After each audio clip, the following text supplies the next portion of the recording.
Bonjour à tous et ravi de vous retrouver encore une fois pour ce 5e épisode consacré à la vie et au ministère de Jean-Marc Taubois. Dans le dernier podcast, nous étions arrivés au moment de l'embarquement du jeune Jean-Marc Taubois à bord du bateau Hermès à destination de Haïfa. Ce premier voyage, qui va être le premier contact d'un pays encore inconnu, est véritablement la pierre angulaire du ministère particulier qui sera le sien par la suite. Or, c'est déjà à l'occasion de ce premier voyage qu'il va effectuer des rencontres qui seront absolument essentielles pour son ministère futur. Je parle ici évidemment, et en particulier, de celle du pasteur Kaufmann.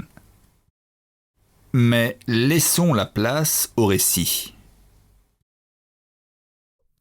Après plusieurs jours de croisière extrêmement agréables, c'est l'arrivée à Haïfa. Sur le quai, un monde fou. Ça bouge, ça court, ça crie, ça se bouscule. Un vrai souk. Les formalités terminées, il faut chercher un endroit où loger pour quelques jours. Direction, le Technion, la faculté. Une petite auberge de jeunesse? Non, elle est pleine. Qu'à cela ne tienne, un sympathique Israélien invite le jeune Français et un camarade de circonstance anglais dans sa chambre. Le lendemain, première journée, première visite de Haïfa.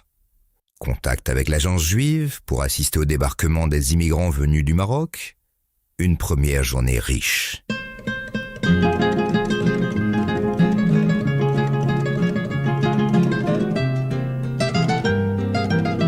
Le soir, c'est le retour à l'auberge. Mais la porte est fermée. Les affaires des deux jeunes ont été déposées sur le pas de porte. Ils apprendront qu'ils ont été suspectés de préparer un cambriolage. Mais les jeunes ont de la ressource. Les matelas pneumatiques sont gonflés et ils dormiront sur la belle pelouse de la faculté, non loin de fourrés dans lesquels ils pourront plonger dès lors qu'apparaîtront les phares de voiture.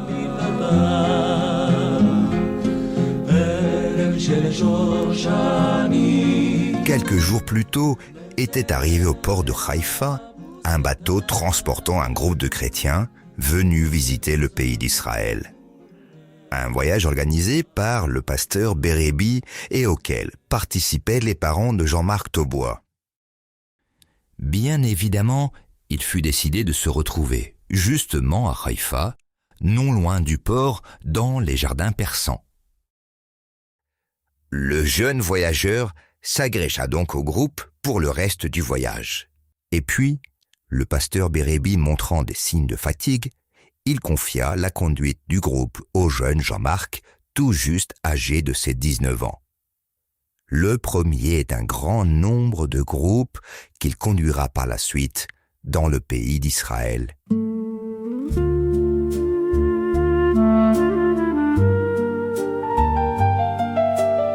Parmi les participants de ce voyage, le jeune Français va faire une rencontre qui le marquera pour longtemps. C'est Madeleine Guyaz, dit Mado, de Suisse, amie des Kaufmann depuis 1948. Madeleine Guyaz deviendra la correspondante du comité suisse de la revue, et ce jusqu'à sa mort.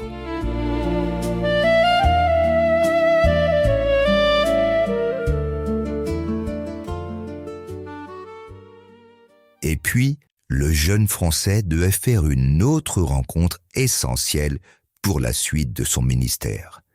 Une rencontre qui, par la suite, devait transformer à jamais sa vision spirituelle et, par contre-coup, changer sa vie. À la fin du voyage, le dernier soir, le pasteur messianique Zeev Kaufmann avait fait le déplacement depuis Jérusalem dans la région de Haïfa pour rencontrer le groupe et récupérer Mado du même coup. Il avait apporté une prédication extraordinaire sur le texte d'Ézéchiel 37, la vision des ossements desséchés. Bonsoir, vous êtes Jean-Marc Taubois, c'est bien cela? Oui, monsieur. Enchanté de vous rencontrer. Votre prédication m'a énormément touché. Très bien. j'ai appris votre projet. Écoutez, nous rentrons sur Jérusalem. Venez donc à la maison. Nous avons un vaste bâtiment avec beaucoup de chambres. Vous pourrez y rester aussi longtemps qu'il vous plaira. Je pourrai certainement vous aider à réaliser votre enquête. Wow, c'est me faire beaucoup de faveurs. Si, j'insiste. Venez, vous n'aurez pas à le regretter.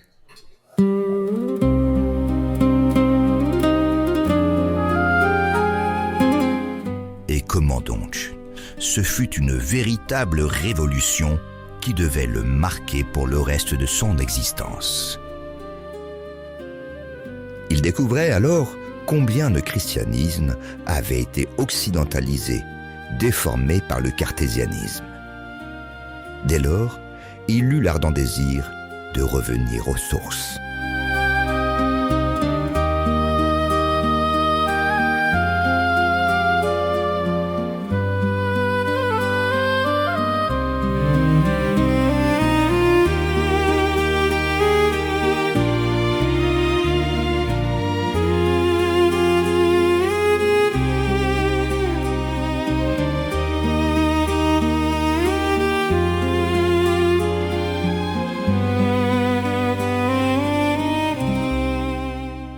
M. Kaufmann organisait souvent des visites dans le pays.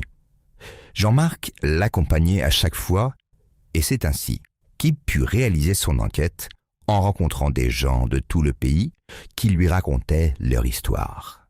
Il rencontra notamment un immigrant de Roumanie où se trouvait une importante communauté juive et où, contrairement aux autres pays sous domination soviétique, les Juifs avaient été autorisés à sortir du territoire. Ce témoignage était véritablement extraordinaire, tellement puissant et émouvant. Une idée vint à Jean-Marc. Plutôt que de produire un rapport sans âme avec chiffres, colonnes et statistiques, pourquoi ne pas utiliser l'histoire de Léon comme toile de fond, en romançant et en brodant un peu pour y faire contenir l'histoire de tous les nouveaux immigrants. L'impact du rapport en serait décuplé.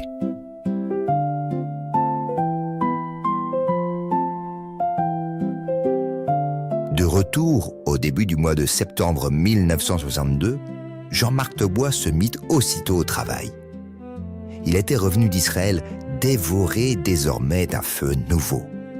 J'avais, disait-il, attrapé le virus de l'amour d'Israël de mon grand-père. Il se mit donc, et naturellement, à apprendre l'hébreu. Et puis, on commençait dès lors et régulièrement à lui demander des interventions sur la question d'Israël dans les églises et les groupes de chrétiens.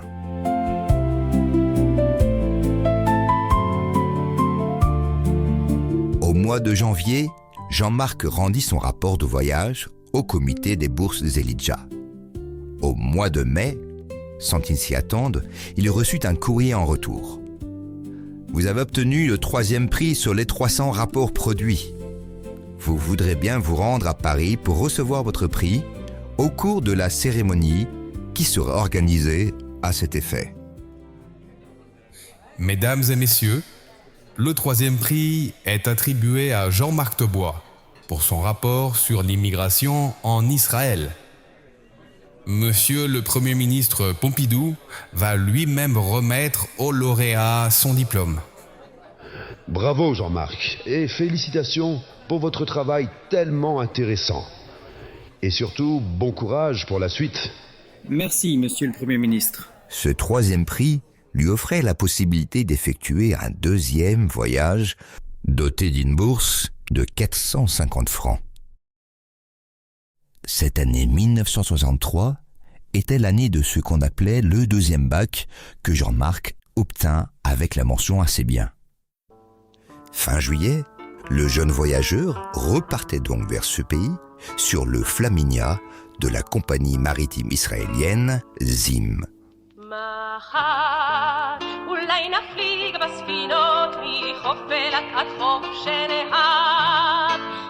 C'était l'occasion de renforcer le lien avec les Kaufmann, de découvrir plus intimement ce pays désormais si cher au cœur du jeune Français, d'arpenter la ville sainte, Jérusalem, avec le meilleur guide que l'on eût pu espérer.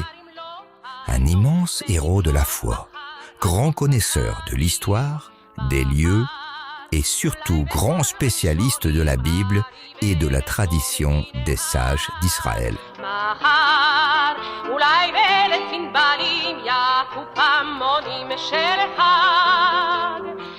Le jeune élève si talentueux se verra d'ailleurs, au cours de ce voyage, confier à travers les ruelles de Jérusalem tous les groupes et visiteurs de passage à l'Assemblée messianique de Jérusalem.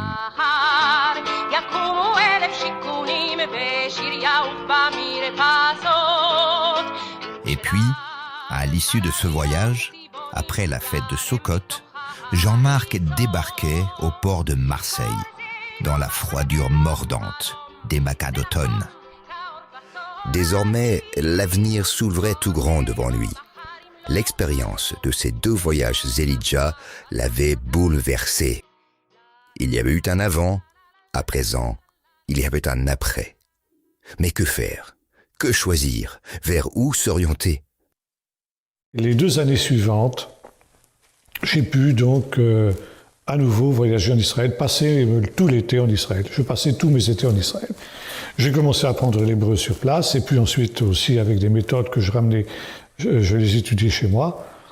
Et c'est ainsi que, évidemment, pour moi, c'était tout naturel que ce cheminement qui était le mien m'amène à m'orienter vers le service de Dieu. S'inscrire à l'Institut théologique réformé, le pasteur Kaufmann l'en dissuada. Vous perdrez 4 ans de votre vie pour des choses futiles et inconsistantes. Zev avait un projet pour sa communauté, ouvrir une clinique messianique en Israël. Il conseilla donc à Jean-Marc de s'inscrire en fac de médecine, ce que le jeune homme fit. Pourtant, au terme de l'année, il fallait en convenir, résultat à l'appui. Cette voie n'était pas celle de Dieu. L'été 1964, chez les Kaufmann, le jeune Français rencontrait un couple de pentecôtistes anglais qui lui proposa de venir faire sa formation pastorale à Kenley, dans l'école biblique de Donaldji. À son retour d'Israël, Jean-Marc s'inscrivit donc pour un cycle de formation. Hélas, Donaldji venait de prendre sa retraite de la direction. Tant pis, cette fois-ci, il fallait y aller. C'est ainsi qu'en septembre 1964, Jean-Marc débarquait en Angleterre.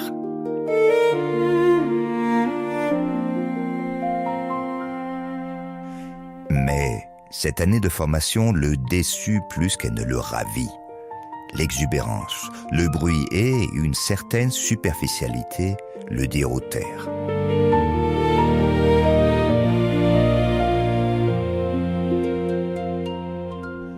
Durant l'été 65, à Jérusalem, Jean-Marc exposait sa situation à Zev Kaufmann. Moi, je vous conseille une autre chose, c'est de venir ici en Israël. Je vous prends comme stagiaire et vous aurez la possibilité de suivre des cours dans la faculté hébraïque, à l'Université hébraïque de Jérusalem. Vous apprendrez bien plus que dans toutes les facultés de théologie occidentale. C'est entendu. Je rentre chez moi pour préparer mes affaires. Je serai de retour dès la rentrée universitaire, en octobre.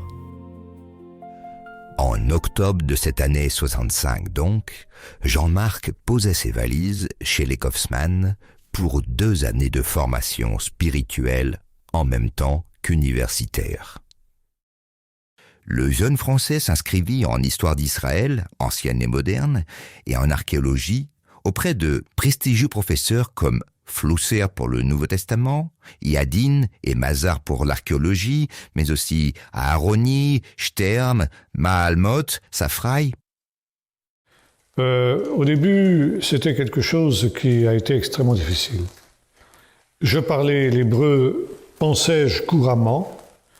C'est-à-dire que quand j'ai eu l'impression que je comprenais tout ce qui se disait dans la prédication de l'Assemblée messianique que je fréquentais, je me suis dit, bon, ça va, je suis bon.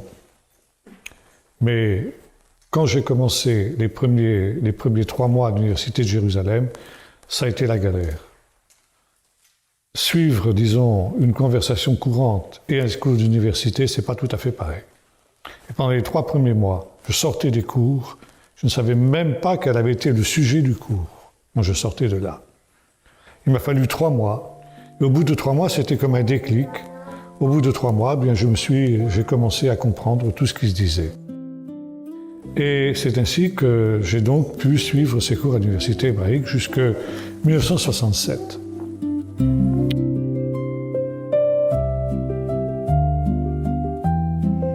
Ces 2 années furent d'une richesse extrême. Du fait du cadre de la petite assemblée messianique de Jérusalem et de son pasteur Zeev Kaufman, cette assemblée était une véritable plaque tournante où se pressaient chaque semaine des visiteurs du monde entier. Le rôle de Jean-Marc était justement de les recevoir. Et puis, Zeev Kaufman n'avait pas menti. Il y avait à Jérusalem les plus grands spécialistes mondiaux de l'étude de la Bible. Jean-Marc étudiait auprès d'eux la Bible, l'histoire, l'archéologie juive, la géographie biblique, la syriologie, le Talmud, le Midrash. À l'issue de cette première année, si intense et si profonde, Jean-Marc retournait en France auprès de sa famille pour les vacances d'été. Il suivit son grand-père qui retournait dans le nord de la France pour sa visite annuelle auprès de sa famille. À l'église de la ville de Denain, la place du pasteur était justement vacante. Jean-Marc fut sollicité pour apporter plusieurs prédications. Au bout de quelques jours, et du fait de la qualité et du caractère totalement inattendu de sa prédication, on lui proposa le poste pastoral. À tout juste 22 ans, diriger l'une des plus grosses églises du nord de la France était une lourde responsabilité. Mais on lui apporta la garantie qu'il serait secondé par des anciens. Finalement, Jean-Marc Taubois accepta le poste, dont il prendrait la charge à l'issue de sa 2e année de formation à Jérusalem.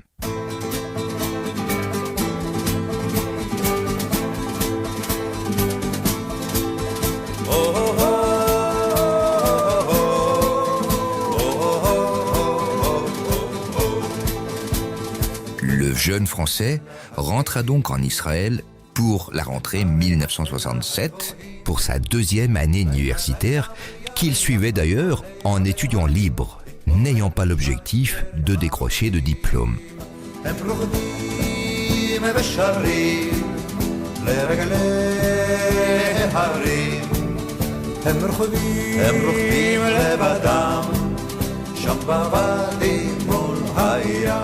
Et puis, durant le 3e trimestre, le 7 avril 1967, soudainement, un combat aérien éclata au-dessus du lac de Galilée.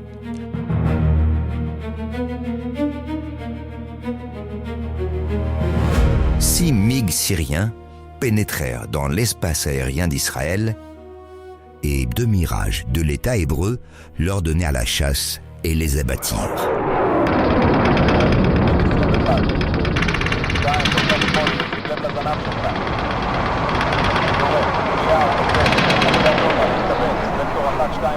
C'était le début de la crise qui devait aboutir à la guerre des 6 jours.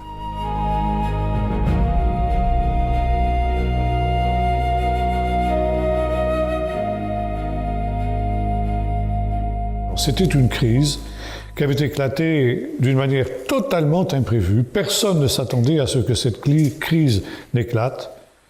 Et là, eh bien, petit à petit, ça a été l'engrenage fatal qui a conduit à la fameuse guerre des 6 jours de juin 1967. La partie est de la ville de Jérusalem, la cité historique, était depuis 1948 entre les mains des Jordaniens. La rue Gershon Agron, où se trouvait l'Assemblée messianique et où logeait Jean-Marc Taubois, était situé à quelques centaines de mètres du mur de béton et de barbelés qui séparait la partie israélienne d'avec celle des Jordaniens. Le 15 mai de cette année 1967, après un très court et très décevant défilé militaire pour le 19e anniversaire de la création de l'État juif, qui était passé sous les fenêtres du bâtiment de l'Assemblée, Jean-Marc ouvrait son poste de radio pour écouter la diffusion en direct du concours annuel de la chanson au Palais de la Nation à Jérusalem. Soudain, tout Israël découvrait une voix encore inconnue, d'une pureté remarquable, habitée par ce on ne sait quoi qui touche instantanément le cœur.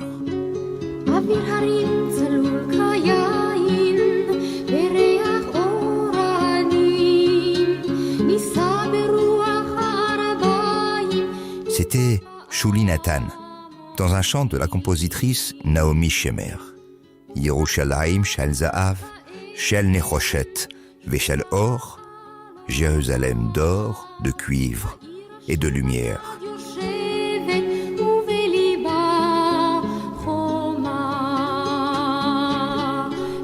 Dès les premières mesures de ce chant, Jean-Marc eut le sentiment que le temps suspendait son cours et que le ciel et la terre, soudainement, se rencontraient dans un moment d'histoire sans équivalent. Les sources qui sont dans les grottes du désert sont à sec. Personne ne visite la montagne du temple. Dans les grottes, au sein des rochers, les vents hurlent et personne ne descend plus en direction de la mer Morte par la route de Jéricho.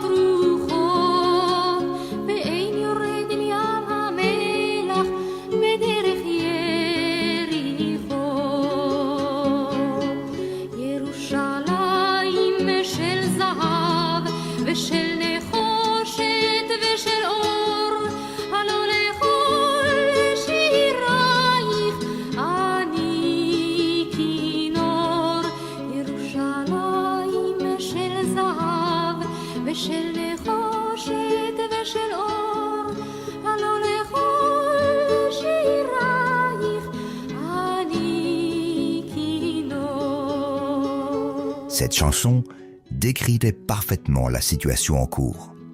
Et ce chant disait que la ville de Jérusalem se tenait solitaire, le cœur percé par une muraille, cet horrible mur de la honte qui séparait du mur historique.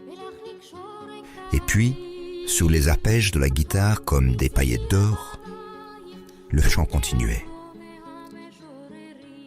Mais aujourd'hui est venu le temps de chanter pour toi et de tresser tes louanges.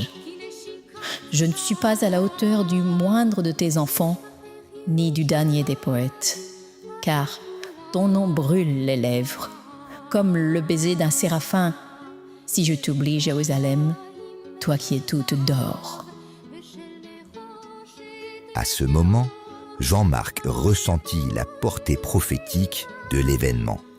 C'était comme si une sorte d'onction de l'esprit accompagnait ce chant, comme une parole descendue du ciel pour annoncer l'événement biblique et si profondément eschatologique qui allait advenir de cette crise. Shuli Natan remporta le concours haut la main. Quelques minutes plus tard, la diffusion s'interrompit pour annoncer: Nous venons d'apprendre que le colonel Nasser vient d'ordonner la mobilisation des troupes égyptiennes dans le Sinaï, aux frontières d'Israël. Et quelques jours plus tard, la situation dégénérait. Sur le front égyptien, mais aussi sur les lignes Est. La Jordanie mobilisait ses troupes et menaçait l'État hébreu. Je n'oublierai jamais ce jour du 23 mai 1967, alors que nous étions à la fin des cours, et lorsque le cours a été terminé, il y avait des militaires qui ont appelé les noms de mes camarades. Des camions les attendaient pour les emmener au front. N'étant pas juif, n'étant pas israélien, j'étais un des rares à ne pas être mobilisé. C'était la mobilisation générale qui commençait. Je n'ai pas voulu être en reste. Il y avait un groupe de soldats, disons, volontaires de l'étranger, on appelait ça le Mahal, et je me suis inscrit comme volontaire de l'étranger pour toutes les tâches non militaires. Et en effet, quelques jours après, 5 juin 1967, la guerre des 6 jours a éclaté à Jérusalem. Et le 5 juin, à 8 heures, les sirènes retentissaient de leur son lugubre dans la cité israélienne.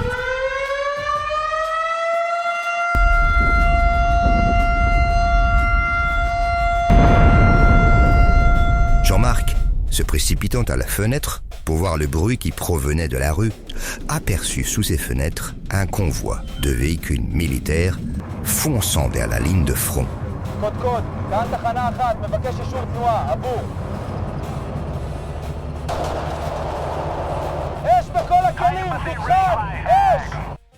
C'était Uzi Narkis, le commandant du front central, qui se précipitait vers le palais du gouverneur que la Légion arabe tentait de prendre.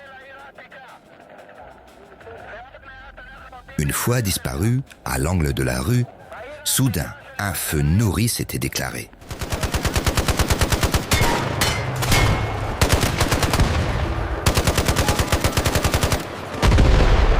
Cette fois, il fallait se réfugier dans la cave pour se protéger.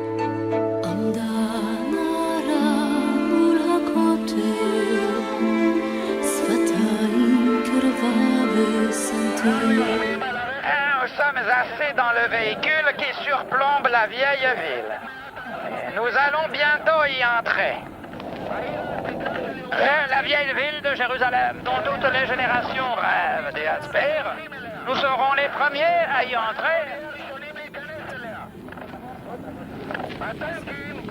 Les chars d'Eitan avancent par la gauche et entreront par la porte des Lions. Avancez, avancez vers la porte. Le point final sera sur l'esplanade en haut. Jusque-là, nous avons compris.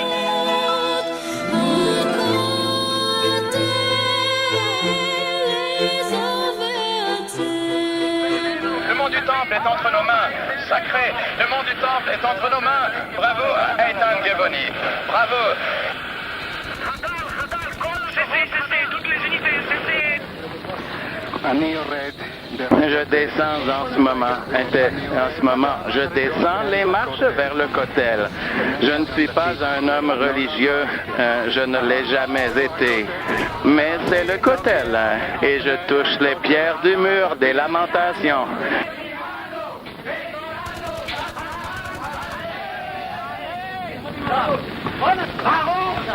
Béni sois-tu, Éternel, qui protège Sion et rebâtit Jérusalem.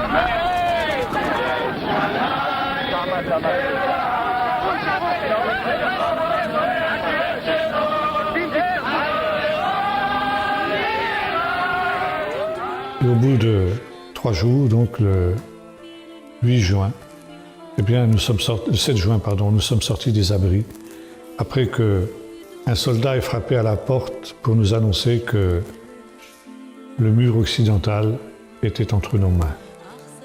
Et ça a été un moment extraordinaire quand nous sommes sortis de ces abris où les gens couraient, s'embrassaient. J'ai rencontré un de mes professeurs d'assyriologie qui lui aussi se rendait à la poste pour donner des nouvelles par télégramme à sa famille qui était certainement à l'étranger. Nous sommes tombés dans les bras l'un de l'autre, nous nous sommes embrassés, n'est-ce pas? C'était une atmosphère absolument extraordinaire. Et comme le disait un journaliste israélien, il ne manquait plus que le Messie. Nous avions le sentiment que nous vivions des temps absolument messianiques et c'était vraiment des temps absolument extraordinaires. C'était le mercredi, c'était le jour de la réunion de prière à l'Assemblée messianique. Nous étions une poignée seulement, évidemment, surtout tous les jeunes gens étaient mobilisés encore. Et pendant cette réunion de prière qui se passait autour d'une table dans la cuisine du pasteur, dans sa salle à manger plus exactement, nous écoutions la radio, les bulletins d'information, et on nous informait que les villes bibliques, les noms des villes bibliques étaient cités, tombés les unes après les autres, Bethléem, Jéricho, Sichem, toutes ces villes tomber les unes les autres entre les mains de l'État d'Israël. Et nous avions vraiment l'impression de vivre ce grand moment que Jésus avait annoncé. Jérusalem sera foulée aux pieds par les nations jusqu'à ce que le temps des nations soit accompli. C'était la fin du temps des nations et nous étions conscients que nous vivions des temps véritablement prophétiques.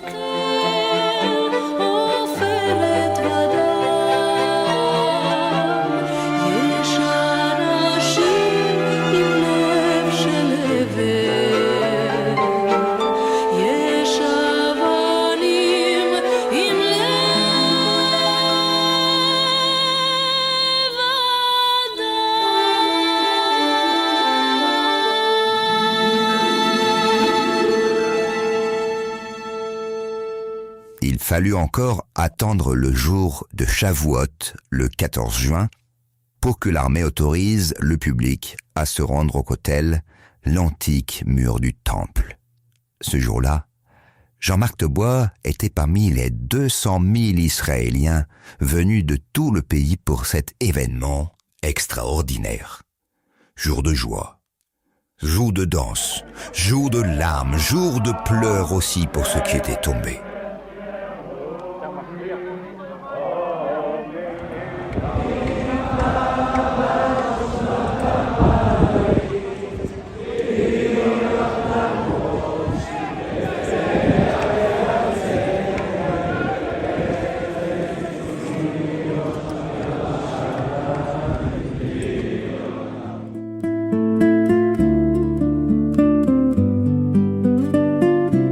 Naomi Shemer ajouta à ce moment un dernier couplet à son chant devenu prophétie.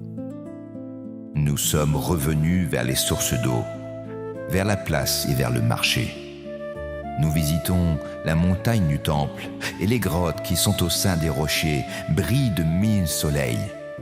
Enfin, nous descendons et nous revenons de la mer morte par la route de Jéricho.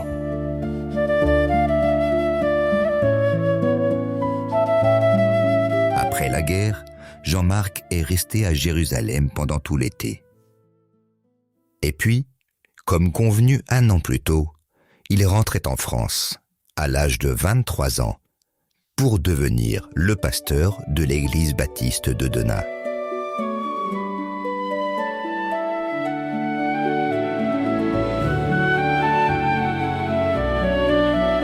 C'était une personne différente qui rentrait en France.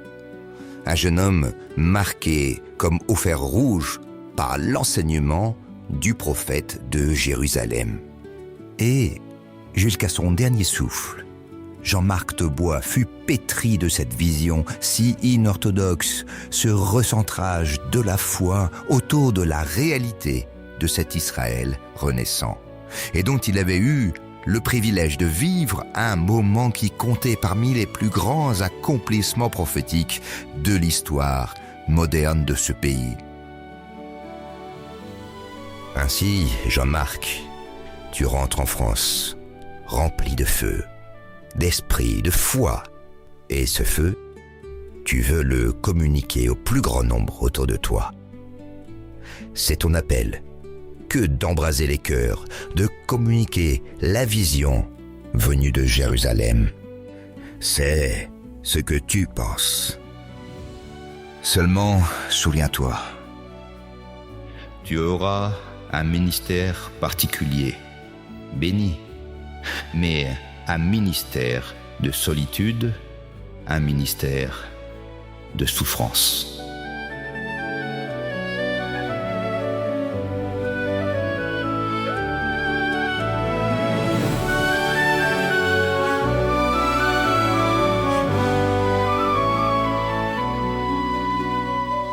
מחר אצא אל המדבר, כי הנה יום חדש זורח, כאפיקים בנגב גם אנחנו שווים. יסיסו מדבר, חבצלת תפרח, אור חדש יזרח, ותגל תגל הערבה, תשובה תקווה. ותגל תגל הערבה, תשובה תקווה. מחר נחרוש תלם חדש, ובו יצמחו חלומות ילדים, מעפר ומפצעים יפרצו מים חיים. יסיסו מדבר, חבצלת תפרח, אור חדש יזרח, ותגל תגל הערבה, תשובה תקווה. ותגל תגל הערבה, תשובה תקווה.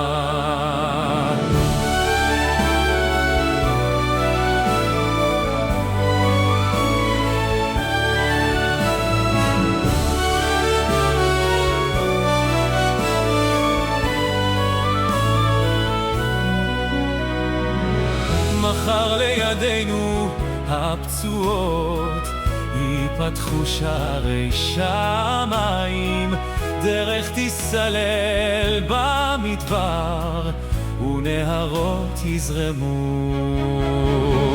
יסיסו מדבר, חבצלת תפרח, אור חדש יזרח, ותגל תגל הערבה, תשובה תקווה.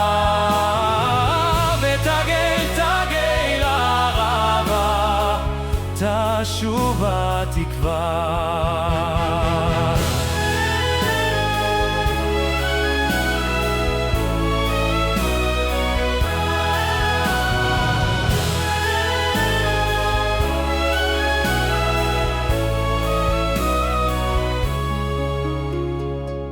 מחר אצא אל המדבר, כי הנה יום חדש זורח, כל צעדים כבר נשמע, הנה ישועתך באה.